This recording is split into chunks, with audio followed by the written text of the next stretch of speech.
नए साल पर अनुज अनहद का आप सभी को प्यार भरा नमस्कार। हाँ दोस्तों, एक बार फिर नया साल आ गया है। सभी इसका आनंद उठा रहे हैं, लेकिन मैंने विचार किया तो ये कि आखिर नया साल आता कैसे है, कब आता है, कब तक रहता है।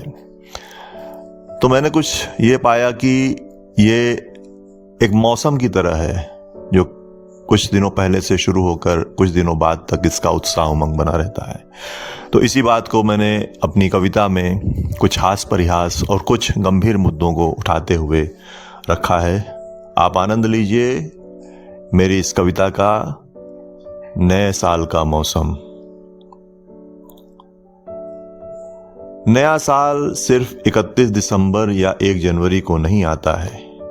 ये एक मौसम है जो दिसंबर से शुरू होकर जनवरी तक जाता है। कोई इसका आनंद उठाता है तो कोई इसकी मार नहीं झेल पाता है, और किसी को तो इस मौसम का आना जाना पता ही नहीं चल पाता है। नए साल का भी एक अलग अर्थशास्त्र होता है। आर्थिक स्थिति के अनुसार उसका अलग अलग अर्थ होता है। हर वर्ग अपने हिसाब से उस अर्थ की व्याख्या करता है, लेकिन वास्तव में वह अपनी अर्थव्यवस्था का लेखा जोखा रखता है।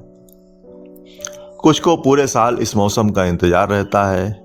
पैसे और समय के भरपूर आनंद का त्योहार रहता है। नया साल कैसे मनाया जाए, इसकी प्रतिस्पर्धा रहती है। सोशल मीडिया पर छा जाने की फिर चिंता रहती है। मध्यम वर्ग अपने घर में ही नया साल मनाता है। अच्छे संकल्प लो, अच्छे विचार लाओ, बच्चों को समझाता है। टीवी पर नए साल का कार्यक्रम देखते हुए देश विदेश घूम आता है। खर्च होने से बच गए पैसों का हिसाब लगा खुश हो जाता है। ऐसे भी लोग हैं जो नए साल के बारे में सोच भी नहीं पाते हैं। किसी तरह अपने परिवार के लिए 2 रोटी जुटा पाते हैं। थके हारे 2 वक्त भोजन करके जिंदगी बिताते हैं। 31 दिसंबर की रात सोकर सीधे दूसरे साल में पहुंच जाते हैं। एक और वर्ग है जो अलग तरीके से ही नया साल मनाता है। दूसरे के सुख में सुखी और दुख में दुखी हो जाता है। अपने दिल की बात दूसरों तक पहुंचाता है।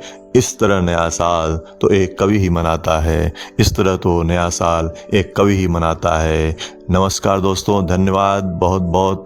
आपको नया साल मुबारक हो। नमस्कार।